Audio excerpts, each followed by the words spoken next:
Everyone, I hope you are doing well. Today we will talk about how to fix or how to solve the problem of access failed on Messenger. We go to settings. In this page, we will go to apps, default apps, app settings. Here in this list,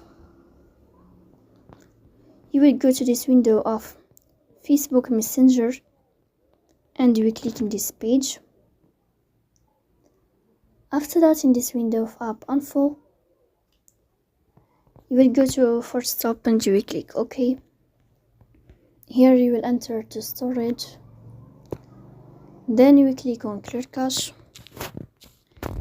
In the end, you will turn off your phone and you will restart your phone again to fix that problem. So don't forget to support us by like and subscribe.